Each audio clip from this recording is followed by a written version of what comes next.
Arlington entrepreneur Naresh Vashisht, 72, has made a significant investment in the future of healthcare through a historic donation, establishing the Texas A&M University Naresh K. Vashisht College of Medicine. As the largest endowed gift ever given to the college, his donation will support scholarships, medical research, and initiatives to improve healthcare access for underserved communities, aligning with Texas A&M's mission to address critical challenges across Texas and beyond. Join us on an exclusive interview with Naresh K. Vashisht only on India Abroad. News, views, voices of the global Indian community. India Abroad.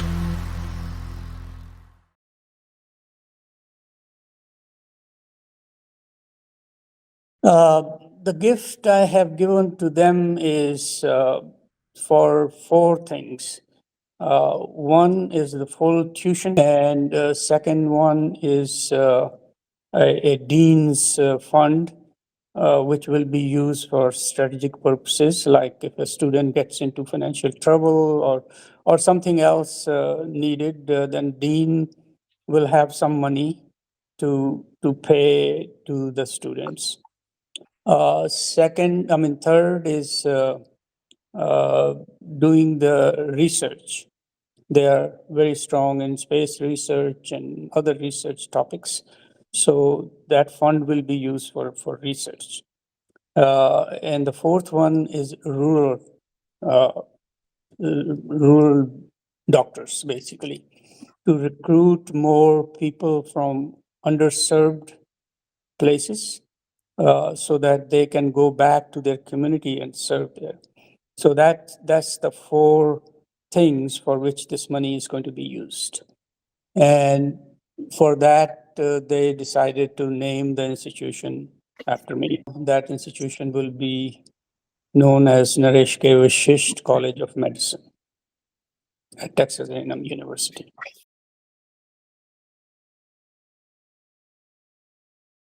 Because I went there in 1971-72 to get my master's there. And when I was looking around to do something, I started to see if I can build a school here in Dallas-Fort Worth area. But it would have taken me 4 or 5 years before I could see the results of it. So I decided, rather than building a new one, let me just help a already existing school and make them better. That's what I did.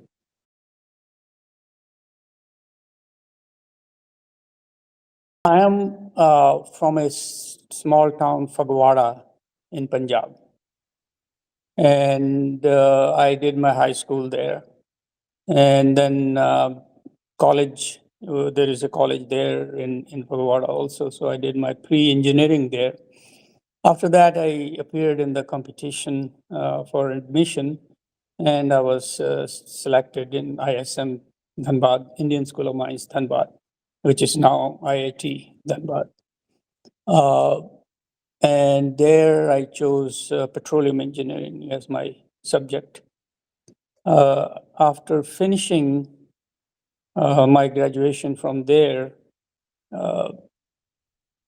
the government of India has contact with ISM. All the petroleum engineers from that university go work for ONGC. They have a job when they get out. So I worked for them for 1.5 years in Ankleshwar project. At that time, at the same time, the America, USA, they were looking for educated people, and they were giving these visas in India, green card.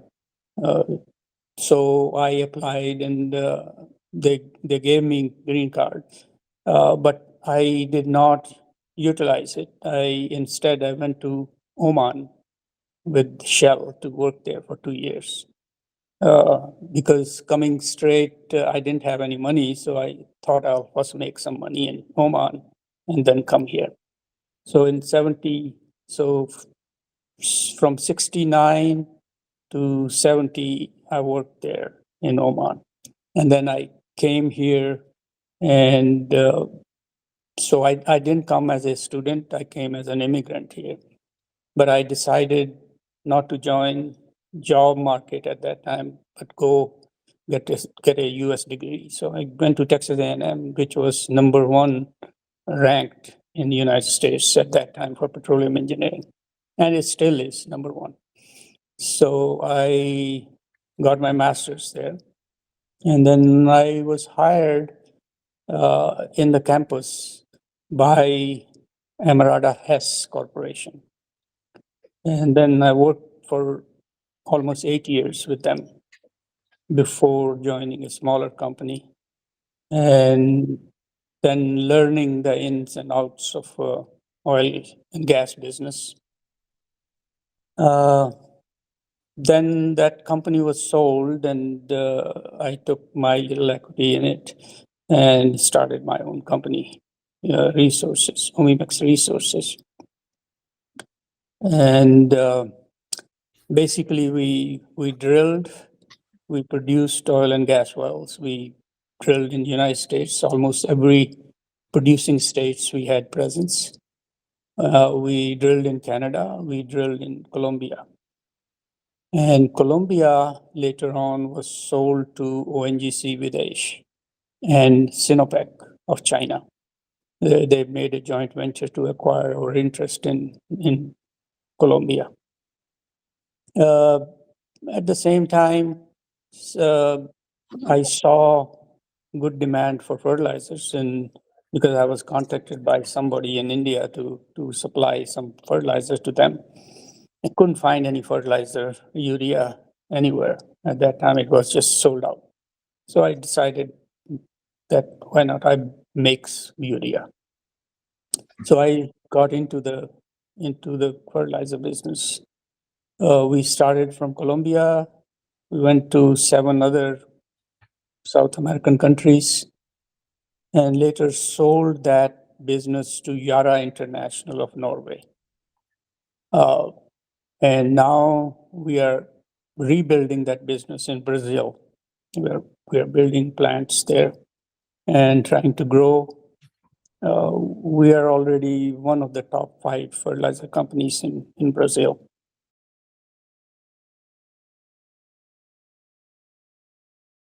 Most of the time, I was here in Texas because this is the oil place. In between, for 4 years, I went to Denver, Colorado, where the small company I joined, they moved to that, so I had to move with them to Denver. But after that was sold and I opened my own, I came back to Texas.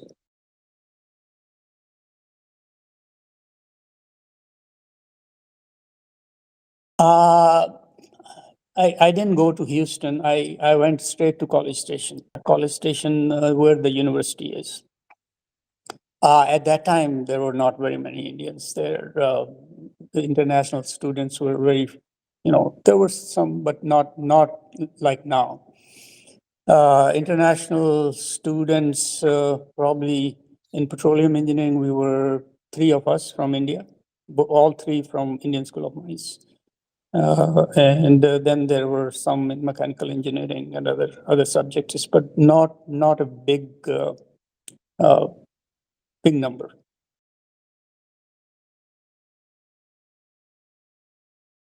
Oh, we all have done well, I think, because the first generation always come with all that vigor and to work hard, make something of them.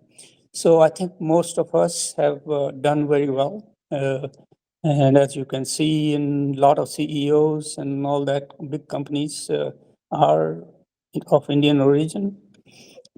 So, but in oil business, there are not that many, because oil business is different from tech business. Yeah. Oil business, first, is very high cost basis. It needs a lot of money to start an oil business. So there are not, although there were a lot of petroleum engineers who came with me. Half of my batch of 20 are here. in the United States. I think that is more or less political. I think oil and gas, in my mind, because I am selling all the gas, oil and gas, well, and getting out of oil and gas business, and just going to focus on the fertilizer business. I think oil and gas business is going to follow the same path as the coal did. It may take few years, but it'll follow the same route. Slowly, people will stop drilling. This administration, Mr. Trump has already said, drill, baby, drill. But drilling those wells are not cheap. They are 10, 20, 10, $15 million each well to drill those shale wells. And so and people have learned their lesson. Not all people made money in shale drilling. There are a lot of people who lost their shirts also. So I think that it'll be done, but it'll done slowly. But the path for oil business is, I think, same as the coal business.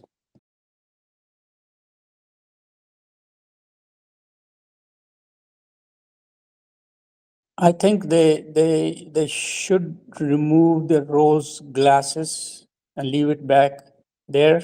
Come here to work hard and educate themselves, and then make a life starting from scratch to high. And there are a lot of opportunities here if you are a hard worker. And to me, when I came here, the consulate general, when he gave me the visa there in Delhi, he gave me an article out of a newspaper. And that article's heading was, "They live on hot dogs and hopes." That was about Indians. They live on hot dogs and hopes. So he gave me, and he said, read this article first before you say, yeah, you want to go. So I read it and I said, yeah, I want to go. A lot of people didn't know about India. They thought we live on trees. India was getting that 480 PL help from US, and there was famine in India.